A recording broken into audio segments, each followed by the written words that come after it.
गद्दी पे चाहे हम रहें या मुन्ना, नियम सेम होगा। जो निर्णय यहां लिया जाएगा वही फाइनल होगा। और हम एक नया नियम ऐड कर रहे हैं। मिर्जापुर की गद्दी पे बैठने वाला कभी भी नियम बदल सकता है। तो बॉस, आज के टाइम पर मार्केट में हर महीने इतनी वेब सीरीजेस आती हैं कि बिल्कुल समझ ही नहीं आता है कि किसे देखे और किसे छोड़े। और कोई घटिया सी वेब सीरीज अगर चूज कर ली तो बहुत ही टाइम खोटी होता है। और ऐसी सीरीज सजेस्ट करने वाले बिशुद्ध हुतिया आदमी को बिशुद्ध यानी अनफिल्टर्ड गालियां देने का मन भी करता है। लेकिन मेरे बिंज वॉचर दोस्तों की रिक्वेस्ट पर आज ये तुच्छ सा जीव 2024 की कुछ ऐसी वेब सीरीजेस की लिस्ट लेकर आए हैं जिसमें से तुम्हें अगर एक भी पसंद नहीं आए तो भाई इधर ही बैठा है, क्योंकि इन सीरीजेस की लिस्ट मैंने नहीं बल्कि G5 वालों ने बनाई है। और हाँ, ऐसा नहीं है कि इसमें सिर्फ G5 की ही वेब सीरीजेस शामिल है।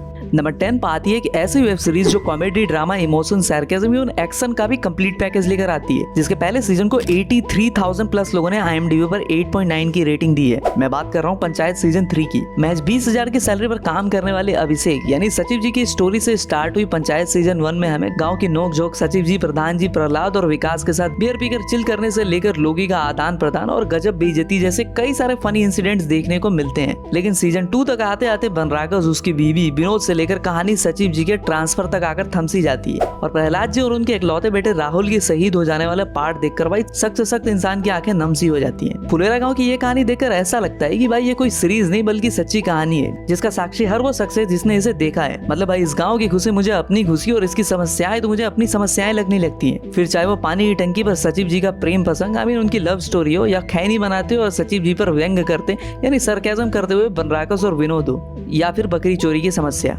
वैसे सीजन 2 को जिस तरह से एंड किया गया था, इसलिए 2022 से पब्लिक इसके सीजन 3 की वेट कर रही है। अब वैसे तो मेकर्स इसे जनवरी 2024 में ही लाने वाले थे, फिर 15 फरवरी की डेट आई, वो भी क्रॉस हो गई और अब जाकर 3 मार्च की डेट सामने आ रही है। वेल इसी दिन को मिर्जापुर 3 की भी डेट बताई जा रही है। अब भाई प्राइम वाले इतने सांडू तो नहीं है कि अपने 2 सबसे बड़े अस्त्र का इस्तेमाल एक ही बार में कर दें। नंबर 9 पर आती है एक ऐसी वेब सीरीज जिसने सोसाइटी के सबसे बड़े काले शख्स को एक्सपोज कर दिया था। हाँ, इस पर काफी कंट्रोवर्सी हुई, लेकिन love, lust, revenge, power, conspiracy, politics, इस सीरीज की रेसिपी में प्रकाश झा ने इन सब का इस्तेमाल किया, जिसे IMDb पर 57,000 से ज्यादा लोगों ने 6.6 की रेटिंग दी है। मीडिया और लोगों के सामने हंस की तरह सफेद और आश्रम के भीतर कौवे से भी काला बाबा निराला और उसका टोबा, सॉरी मेरा मतलब भोपा, 2 ऐसे हरामी दोस्त जो पैसे कमाने के लिए सारे घटिया काम करते हैं, लेकिन जब ये दोनों धर्म को अपना बिजनेस बनाते हैं तो क्या नेता और क्या अभिनेता सब इनकी जूती चाटते हुए नजर आते हैं। सीजन 2 के टाइम पर बजरंग दल ने इसके सेट पर काफी तोड़फोड़ भी किया था, लेकिन कंट्रोवर्सी के इसकजादे प्रकाश झा ने कहा कि हमने ये वेब सीरीज सच्ची घटनाओं से इंस्पायर्ड होकर बनाई है और इसलिए बाबा निराला में हमें राम रहीम और आसा राम की झलक दिखाई देती है।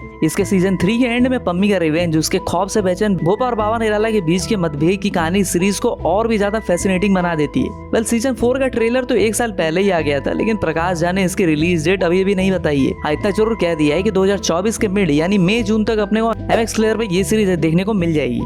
MX प्लेयर को एक महज एक वीडियो प्लेयर से OTT प्लेटफॉर्म बनाने वाली ये सीरीज काफी बोल्ड सीन्स लेकर आती है। बाकी अब समझदार हो तो जब नाम। नंबर 8 पे आती है एक ऐसी सीरीज जो bisexuality, LGBTQ, sex, kissing scenes और यंग इंटर्न की कहानी को काफी अच्छे से प्रेजेंट करती है। नेटफ्लिक्स की सीरीज में आपको रोहित सराफ, तारुक रायना, रणविजय सिंह, आशा चन्ना और प्रजक्ता कोहली जैसे यूट्यूबर्स भी दिखाई देंगे। मतलब अपनी यूट्यूब कम्युनिटी से लोग क्या क्या कर रहे हैं भाई, बस हम ही है कि लाइक सब्सक्राइब के लिए भीख मांग रहे हैं। हाँ, मैं भिखारी हूँ, अब तो सब्सक्राइब कर दे, कब खून खौलेगा रे तेरा। सच बताऊँ तो इसका फर्स्ट सीजन फिर भी मुझे काफी सही लगा, लेकिन सेकंड सीजन पूरा मैं देख नहीं पाया। पता नहीं क्यों इस तरह की वेब सीरीजेस से मैं खुद को कभी कनेक्ट ही नहीं कर पाता। हो सकता है मैं ही होती हूँ, क्योंकि अगर सीरीज लोगों को पसंद नहीं आती तो इसके 3 सीजन कैसे आ जाते हैं। सीरीज की कहानी नम्रता आयशा जैसे लेस्बियन लोगों से लेकर सेलेना जैसे कंफ्यूज्ड कैरेक्टर जिसे पता ही नहीं होता है कि उसे बंगाली मिठाई लेमचा पसंद है या फिर बर्फी, और शायद टैबू टॉपिक की वजह से नेटफ्लिक्स की इस सीरीज के प्रति लोग इतने ज्यादा आकर्षित हुए थे। सीजन 3 की शूटिंग तो लास्ट ईयर ही स्टार्ट कर दी गई, लेकिन ये सीरीज अपने को सितंबर और अक्टूबर तक देखने को मिल जाएगी। नंबर 7 पर G5 वालों ने जिस सीरीज को रखा है, ये सीरीज नहीं बल्कि वेब सीरीज दुनिया का वो बादशाह है जिसके सामने बाकी वेब सीरीज झुक के सलाम ठोकते हैं। मैं बात कर रहा हूँ मिर्जापुर की, जिसे 81,000 से ज्यादा लोगों ने अपना टीम निकालकर 8.5 की रेटिंग दी है। अखंडानंद त्रिपाठी उर्फ कालीन भैया का साम्राज्य और उनके साम्राज्य के 2 बागी गुड्डू और बबलू, एक बुद्धि तो दूसरा बल, और इन सब के बीच खुद को योग्य मानकर मिर्जापुर की गद्दी पर दावा ठोकने वाला युवराज मुन्ना। सीजन 2 तक मुन्ना भैया, उनके दोस्त कंपाउंडर लोडू ललित और खुद मुन्ना भैया सबका चैप्टर क्लोज हो जाता है। जहाँ एक तरफ मकबूल गुड्डू भैया और गोलू कालीन भैया से अपना बदला ले चुके होते हैं, तो वहीं कखारा पढ़ाने वाले रतिशंकर शुक्ला के लड़के शरद और वहीं दूसरी तरफ इन सब की मास्टरमाइंड बीना त्रिपाठी। मतलब सीजन 2 हमें कई सारे सवालों के साथ छोड़ के जाती है। सीरीज की डायलॉग्स भाई सीरीज से भी ज्यादा फेमस हुई थी। अब खुशी की बात यह है कि मेरी और आपकी सबकी फेवरेट मिर्जापुर का टीजर फेब में ही आ सकता है और सीरीज अपने को मार्च मिड या अप्रैल तक देखने को मिल जाएगी। वैसे पुलिस वालों को अक्सर हम टुल्ला, मामा, भड़वा और ना जाने किस किस चीज़ की संज्ञा दे देते हैं, लेकिन पहली बार पुलिस वालों की जिंदगी को नज़दीक से देखने और परखने वाले writer and director Richie Mehta ने इस सीरीज के लिए अपने 6 साल दे दिए। वेल, जिस रियल लाइफ इंसिडेंट से ना सिर्फ दिल्ली बल्कि पूरी इंडिया के पब्लिक का खून खौल उठा, मैं बात कर रहा हूँ निर्भया कांड पर बेस्ड सीरीज दिल्ली क्राइम की, जिसे IMDb पर 8.5 की तगड़ी रेटिंग मिली है। इस सीरीज की लीड कैरेक्टर होती है अपनी DCP वर्तिका चतुर्वेदी यानी अपनी शेफाली साहब, and trustworthy cop Guddu Bablu के पापा भूपेंद्र यानी राजेश तेलंग और मिर्जापुर की एक और कलाकार रसिका दुग्गल भी दिखाई देती हैं। जहां सीजन 1 निर्भया कांड पर बेस्ड होती है तो सीजन 2 चड्डी बनियान गैंग पर, जो सिर्फ बुढ़े लोगों को ही अपना शिकार बनाते हैं। नेटफ्लिक्स की सीरीज को भाई best drama series, best actress का इंटरनेशनल एमी अवार्ड के अलावा ITAA, दादा साहब फाल्के जैसे कई सारे अवार्ड्स मिलते हैं। इसका तीसरा डोज तीसरे पार्ट का भी सबको बेसब्री से इंतजार है और अभी तक तो मेकर्स ने कुछ भी रिवील नहीं किया, लेकिन इसकी 90% शूटिंग हो चुकी है, तो सीरीज अपने को अगस्त से पहले ही देखने को मिल जाएगी। गाली मिलिटेंट्स, रॉ एजेंट की life, corporate office work life से लेकर घर में बिगड़ेल बच्चे और दूसरे के प्यार में पड़ी बीवी, ये सीरीज हमें action, drama, comedy, thrill, suspense सारे जॉनर्स को बराबर अनुपात में मिलाकर परोसती है। मतलब एक ऐसा कड़क माल टेस्ट करवाती है और सीरीज की दुनिया में एक नया बेंचमार्क भी सेट करती है। और इस सीरीज को 98,000 से ज्यादा लोगों ने 8.7 की रेटिंग दी है। मैं बात कर रहा हूँ फैमिली मैन की। 2021 में इस सीरीज के सेकंड इंस्टॉलमेंट के बाद पार्ट 3 के लिए सीरीज के अतापी वतापी यानी राज एंड DK ने कंफर्म कर दिया था कि हम ऑडियंस के एक्सपेक्टेशन पर पानी नहीं फेरना चाहते और इसका थर्ड इंस्टॉलमेंट 2024 के अंत तक या 2025 की शुरुआत में देखने को ही मिलेगा। और इसके अलावा तो इन्होंने भाई इस सीरीज की एक यूनिवर्स भी बनाई और इसे फर्जी से कनेक्ट भी किया। मतलब आप राज एंड DK को सीरीज की दुनिया का राजा मौली कह सकते हो, लेकिन इतने इंतजार के बाद अक्सर पब्लिक काफी कुछ भूल जाती है। पिछले साल नेटफ्लिक्स पर एक ऐसी सीरीज जिसे जिसने भी देखा वो इसका फैन हो गया है। मैं बात कर रहा हूँ काला पानी की। वैसे काला पानी का नाम सुनते ही एक भयंकर सी जेल की याद आ जाती है, लेकिन इस सीरीज की कहानी काफी हटके है, जहाँ कोविड-19 जैसे आउटब्रेक यानी LFH27 एक ऐसा बैक्टीरियल इन्फेक्शन फैलता है जिसकी वजह से अंडमान निकोबार के लैक्स ऑफ पीपल्स इन्फेक्टेड हो जाते हैं। ओकारा ट्राइब वालों की एक अलग ही कहानी देखने को मिलती है जो इस बीमारी को टिन्नोल्टू बताते हैं, जैसा कि उन्होंने 2004 की सुनामी को भी प्रेडिक्ट किया था। इस सीरीज में असुर में काम कर चुके अमेय वाघ, सुकांत गोयल, आराध्या अंजन ने काफी बेहतरीन काम किया है और इस सीरीज को IMDb पर 9,000 से ज्यादा लोगों ने 8 की रेटिंग दी है और नेटफ्लिक्स वालों ने हाई डिमांड को देखते हुए इसके सेकंड पार्ट की अनाउंसमेंट भी कर दी थी। वेल, इसका पहला सीजन मुझे इतना ज्यादा पसंद आया कि मैंने इसके 7 के 7 पार्ट्स एक ही रात में उड़ा दिए और मजे की बात यह है कि इसका सेकंड सीजन अपने को सितंबर या अक्टूबर के बीच में देखने को मिल जाएगा। नंबर 3, वेल, हम सबका सपना होता है कि भाई एक ऐसी मशीन मिल जाए या फिर कोई एक ऐसी जादू की छड़ी मिल जाए कि भाई पैसे ही पैसे हो, जिंदगी मस्त चले, अपनी मर्जी से दुनिया घूम रहे, जो चाहे वो खरीद रहे हैं, अपनी खुदगर्जी में जी रहे हैं। वेल, ऐसा ही कुछ कॉन्सेप्ट लेकर पिछले साल इसी टाइम यानी फरवरी में अगेन राज एंड DK की सीरीज आती है फर्जी, जिसे IMDb पर 44,000 से ज्यादा लोगों ने 8.4 की रेटिंग दी है। अब कई लोगों ने तो भाई इस सीरीज को इंडियन ब्रेकिंग बैड तक कहना स्टार्ट कर दिया था और लोगों ने शाहिद कपूर को इस फिल्म के लिए काफी अप्रिशिएट भी किया था और मुझे लगता है कबीर सिंह के बाद ये उनके लिए दूसरी सबसे बड़ी सक्सेस भी साबित हुई थी।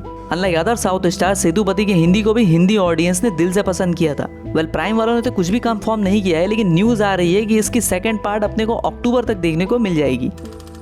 इम्तियाज अली जी की जून में आई एक ऐसी सीरीज जिसे जामतारा, अंधाधुन और तमाशा के मेकर्स ने मिल के बनाया है।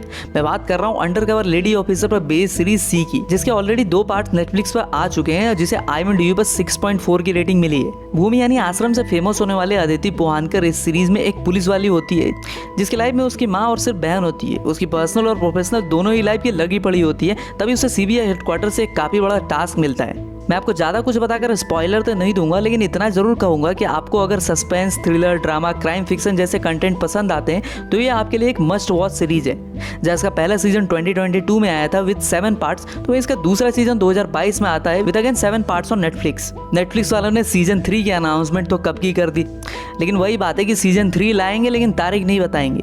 फिर भी अनुमान लगाया जा रहा है कि सीरीज इसी साल के अंत तक अपने को देखने को मिल जाएगी।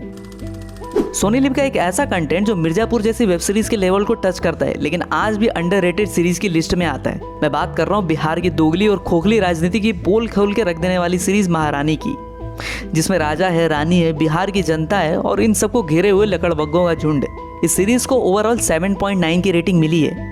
वेल इस सीरीज को जो बात सबसे अलग बनाती है वो है इसका रफ एंड रस्टी कंटेंट, जबरदस्त स्क्रीन प्ले एंड फाड़ू डायलॉग्स। राजा की मौत, रानी को कारावास, लगड़बग्गों का गद्दी पर हमला और इन सब में पिसती बिहार की जनता को बखूबी दिखाते हुए सीजन 2 का एंड होता है। लेकिन सीजन 3 में स्क्रिप्ट राइटर्स अपनी कलम से महारानी को बहुत ज्यादा ताकत देने वाले हैं, जिसके बाद वो एक एक से चुन चुन के बदला लेने वाली है। अब ऐसा तो लीक्स निकल के आ रही थी कि ये सीरीज अपने को फरवरी में ही देखने को मिल जाएगी, लेकिन मुझे ऐसा लगता नहीं। मतलब फरवरी में दिन ही कितने बचे हैं, जो भी ये सीरीज अपने को मैक्स मार्च तक सोनी लिव पर देखने को मिल जाएगी। So thanks for watching this video. और हाँ, इसमें से कौन सी सीरीज आपकी फेवरेट है एंड क्यों, और कौन सी सीरीज को और अच्छी रेटिंग मिलनी चाहिए थी, या अगर आपको इसकी सेकंड पार्ट चाहिए तो हमें कमेंट में जरूर बताना। और अगर आप किसी और टॉपिक पर डिटेल एनालिसिस चाहते हो तो हमसे जरूर शेयर करना। तब तक के लिए हर हर महादेव।